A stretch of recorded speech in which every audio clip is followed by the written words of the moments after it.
Hi, and welcome back to QTube. My name is Jenna Kretzmann, and today I am joined by the hilariously lovely writer, actress, and comedian Kate Pinchuck. You may recognize her from Tully's Baby Diaries, or if you're in attendance at this year's NAF, her stand-up comedy show, Trash Mouth. Hi Kate, thank you so much for joining us today and taking time out of your very busy schedule. It's a pleasure. I had nothing planned this morning, so great, good timing. So could you start us off by sort of giving us a background into who you are, sort of Kate without the comedy? Without the comedy. I mean, we can't remove you from the comedy, but sort of deeper into who you are, what drives you. Well, I guess I always wanted to be a performer, so I studied drama here, which was really nice to come back to. And I was an actor for a while, and then graduated and felt like there weren't that many opportunities, so I started doing comedy to have something to do. And then I was like, oh, this is kind of the main thing I want to do now. But I'm also a writer and an actor. I don't know. I don't really have much of an identity outside of those things now that you're asking me. I'm really into Formula One at the moment, so... Oh, cool. Yeah, okay. I watched Drive to Survive and I'm hooked. And I might become a driver. I mean, unlikely. I'm not actually a very good driver. I stand by this. I wonder if the drivers are actually just good drivers or they're just good at driving fast. I think maybe. Yeah. Very possibly. I'm good at driving slow. Okay. So I could be a Formula 2 driver. Yeah. Probably. I like that. And how did you get into comedy? I can imagine it's a really hard field to break into. Yeah, it's so the barrier to entry is actually pretty low. You just need to talk to someone and find an open mic and get a spot. But to get booked for stuff, you have to be very persistent and resilient and consistent until you get good. Because in the beginning, you kind of suck. It's sort of normal to be bad. And you have to work through that until you get good. And it's really just about it's like running. You have to just do it every day if you want to build up the kind of muscle memory to do it. And yeah, like I said, I graduated as an actor and then realized I have to rely on other people for work. Whereas with comedy, I can just pitch up at an open mic. All I need is myself. And then there's 5 nights a week I can do my job and be on stage. And it was just kind of my way into the acting world as well. And it just helped me become stage fit and stay doing something creative. And it kind of combines performing and writing, which is really nice. Yeah. It's a good combo of the things that I like. And it's also I think a lot of people find theater inaccessible. Because they feel like they won't understand it necessarily, but comedy is a very much everyone wants to watch comedy and it kind of speaks to everyone, so it's a nice way to access other people. Yeah. Because no one's I don't know if I'll understand the comedy. You know. And comedy's comedy. I mean, comedians work in different ways. Yes. Theatre, you have different performance styles. Totally. Yeah. And often you have to have some kind of information about this kind of theatrical genre to understand what this is referencing. I mean, I do think theatre is a very universal language, but comedy, people don't feel so intimidated by it. I think a lot of people feel intimidated by theatre, and comedy is everyone feels like they have access to it. So it's a very nice way to access people. And also you really connect with people in a more direct way because you're literally speaking to them, and it's kind of it's more of a conversation where I am only speaking, but unless they speak back, which is irritating, but I will permit. But it's more of a conversational thing. Yeah. Which is cool. And do you have any sort of funny anecdotes from when you were starting out? As you said, it's sort of like running. You need that muscle memory and you stumble a bit. Yeah, I mean, I've done a lot of weird shows. I think a lot of the thing you realize when you start out is that sometimes a comedy show is happening in a bar or a restaurant, but the people who are at the bar or the restaurant do not know that the comedy is happening. And so you are kind of ruining someone's night out by being please listen to me. And they've gone out to have dinner with someone and you're sort of ruining that for them because you're hey, over here. And they're we didn't want to see you. And I did a show once where every single there were 2 people in the restaurant who decided, like, fine, we'll watch the comedy. And everyone else just, like, carried on eating. It's very hard to compete with, like, a pizza. Yeah. It's a very compelling thing to want. I don't know. I mean, I think I've done so many weird gigs. There was a gig I did recently at, like, a cannabis club. I don't know if I'm allowed to say that on here. I think you can. Can I? Cannabis is legal, right? Yes. Yeah. It's legal on private property, which this was. Yeah. And I thought the audience really didn't like me, and then I realized they were just really high, and so I had to speak slower. And then when I spoke really slowly, they got it. Then they got, oh, that's hilarious. It was great. Yeah. Good audience. And your experience as a female comedian, we were chatting earlier, and when you started out at this fest, sort of thought you were the only female stand-up comedian at fest. That's now sort of changed. Yes. With developments in the program. But still proportionally against your male counterparts, there's just not enough. No, there's just not enough women in comedy, and it's like partly a case of kind of a representation thing, is if you don't see a lot of women comics, it's not, I think a lot of women don't feel like it's an option in the same way men do. And I mean, I'm like a cisgender woman, so if you're a trans or non-binary, or queer at all, I think it's much, much harder. It's just a very straight male-dominated field. And being anything that isn't a straight male, you're a little bit on the back foot, and you're not... I don't know, look, I am very fond of my male comedian friends, and they're very nice to me, but it took a long time to feel comfortable in that space. Just because it's in the beginning, you don't really know who your allies are. And so you're kind of on your own, and I did get harassed a bit, and there's a lot of stuff you have to think about that isn't the comedy. Like, where do I park? How far away is that from the venue? Is that safe for me to walk? Is the audience majority men? Are they going to listen to what I'm saying? There's like a lot of, I don't know, I got hit on by a lot of men while I was on stage in my early years of comedy, because I was like quite insecure and nervous. So I didn't really know how to deal with that, and now that I think I've gotten more confident at it, it happens less frequently. But it's just a representation problem. There's just not enough women, and because it is quite hard to be a woman comic, I think it's not necessarily a very appealing... You have to really, really like comedy. Yeah.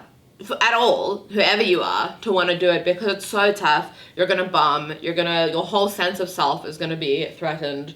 Your ego and identity are going to suffer because you're gonna fail, which is a big part of it. And part of why I like it is because there's always a risk factor. Failure is always an option, no matter who you are or how successful you are.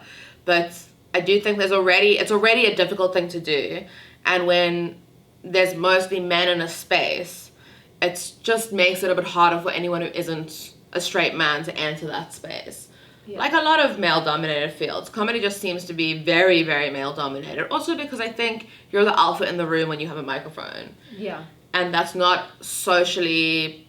Women are not socially conditioned to be the alpha in the room. So I think that's kind of complicated. Yeah. And building on that, do you use your comedy, obviously, as entertainment for people, and I'm sure you love being an entertainer and making people laugh, but also using that as a medium to sort of spread your own ethos or agenda. I don't quite like that word. I sometimes think it has weird connotations, but do you use comedy as a platform for something else? Something deeper? Yeah, I think that's the appeal of it, is that you get to say like what you really think, but in a way that's funny, so people are more responsive to it. So I think in some ways it's like an easier way to get people to deal with complicated topics, because when you're laughing, you're a little bit more open and receptive to hearing ideas. And so I also get to say things that are kind of, I don't know, ironic, or play with the concept of certain things, especially about gender and about the kind of representation.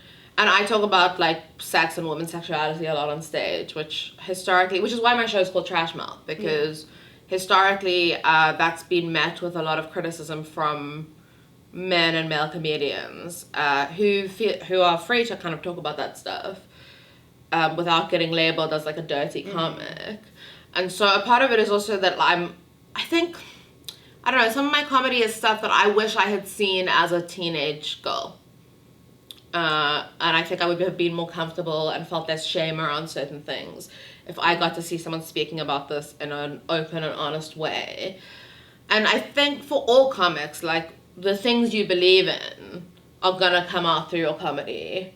And the things I care about the most, which are, a lot of that is kind of gender equality and women's sexuality and sexual freedom and bodily autonomy, which are not like fun topics, but trying to make that stuff fun, I think makes it easier to engage with. Yes. And I have my sister, she's coming to Fest now.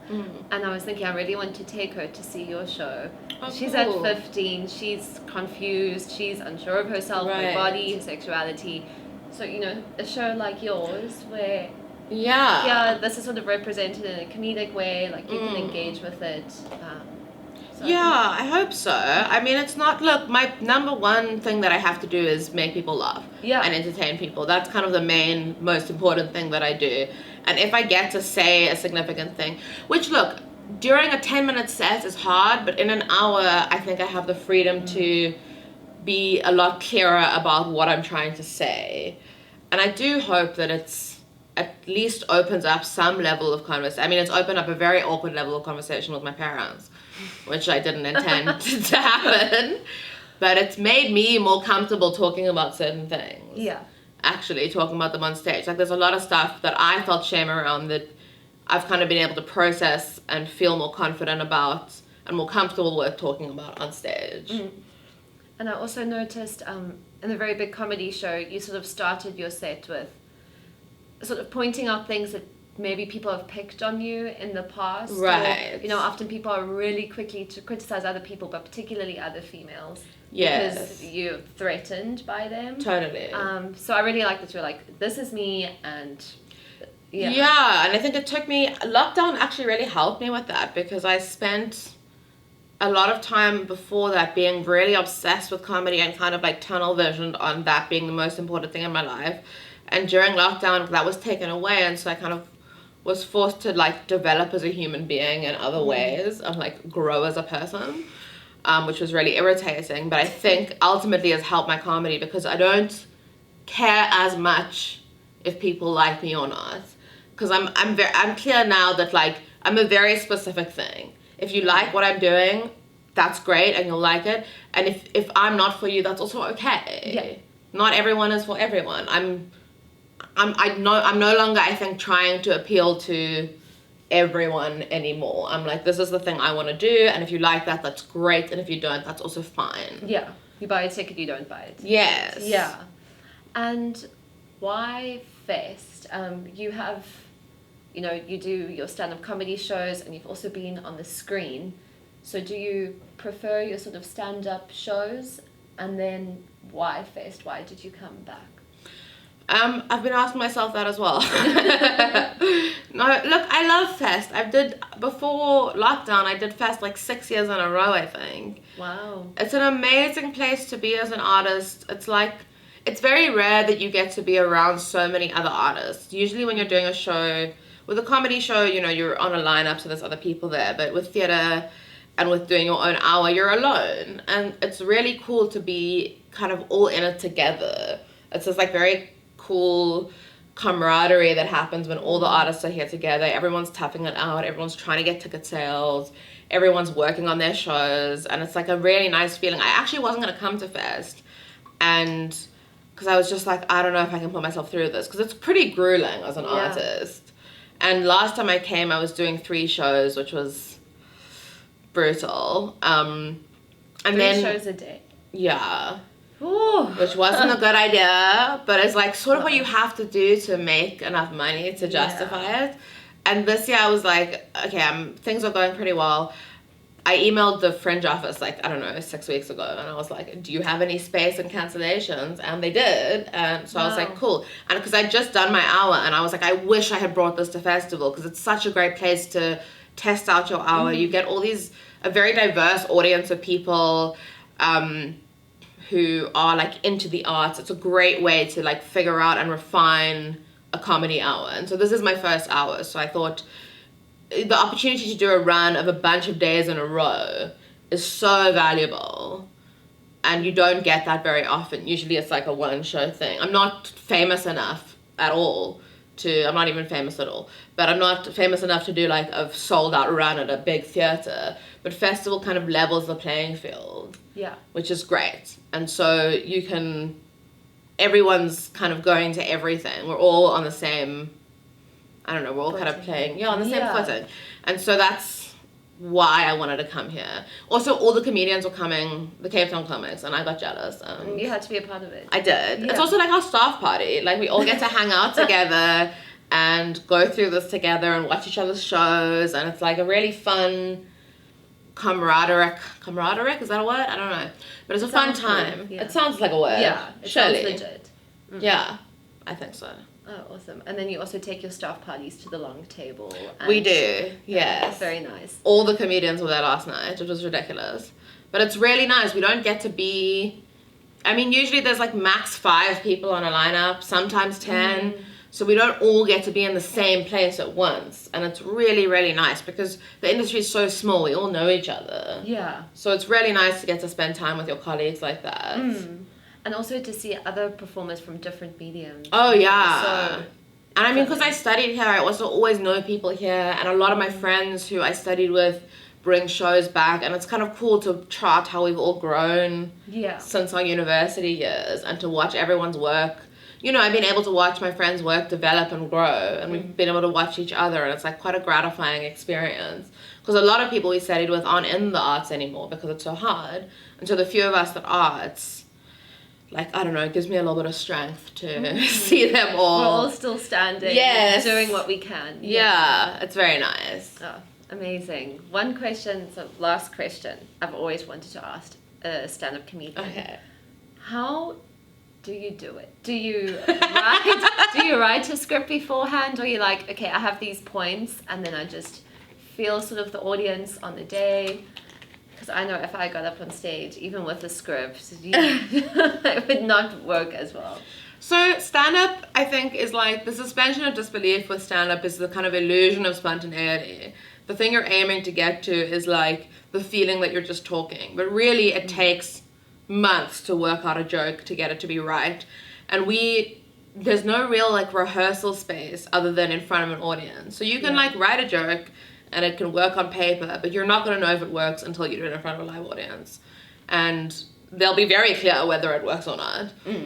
So it takes a long time to get jokes kind of good enough to perform, to work consistently, I guess, and to craft them. And there's always more you can do with a joke. And so, yeah, I have a set list, and there's certain places where I think, I mean, we all ad-lib to a degree, but the set list stays the same. So the structure of the show stays the same, and the jokes mostly stay the same, and then there's places depending on the audience. What's great about comedy is there's so many variables. You know, you'll never be in this room on this day with this group of people. So depending on how the audience is responding, you get to go in certain directions with existing jokes.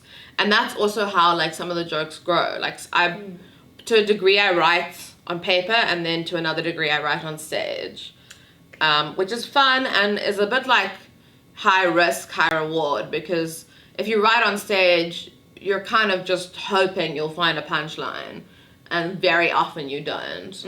But when you do, it's very satisfying. Yeah. So it's a combination, but I think comedians are always more prepared than people think we are, is maybe the answer to that question. Because to us, it just looks like you're sort of ad-libbing. Yeah, well, that's up as you go along. But great, because that's what it should be looking like. And to a degree, it's spontaneous because, you know, you're in front of this audience and you are in real time responding to what this audience is responding to. But sometimes, like, I have a joke that the joke stays the same, but the way I tell it and the way it's received is different depending on the audience, which is why I find stand-up so like endlessly fascinating, because it's very dynamic and it's kind of constantly changing depending on the room, and that's very cool. Because here, I don't know, doing my show now, it's been really interesting seeing how different audiences latch on to certain things and respond to certain things and take different things away from what I'm saying, which is great. It's a lot of fun because it is in some way a very collaborative art. You know, the audience really is a big part of the show. We're expecting a verbal response from them. You know, laughter is like an active response. So it's a very cool collaborative thing to do, which is why I think I like it so much. Because with theatre, you know, you have your script, that's what you stick to. And with comedy, you have the freedom to go off. Like my the lighting and sound people were asking me if like my levels were okay on my mic and if the lighting was okay. And I was like, if it's not, I can just literally talk to you through the microphone. And just let you know. Yeah, I have the freedom to do that. It's great. Yeah. It's really nice. You really have to be present, which is fantastic. Oh, that's amazing. Yeah, I don't think quite for me. I like my scripts. Look, my advice always is, if you don't feel absolutely compelled to do this, I would recommend a different job. Yeah. Because it is so difficult. It is not worth doing unless you really, really love it with all your heart and soul. And I know the Rat and Parrot has started stand-up comedy nights. Oh, so sort of they? anyone can walk in and just take the mic and do it. And I have a couple friends who are going to do it this week. Oh my gosh, I'm really that's looking awesome. forward to it because I'm going to there's talk to you such an about that awesome afterwards. Yeah, that's what's great about open mic nights is you get to go see very experienced comedians trying out new things, brand new comedians trying out. It's like a really great diversity of skill and experience and also just perspective. Yeah. You get a lot of different South African perspectives at an open mic night, which I think is awesome. So true.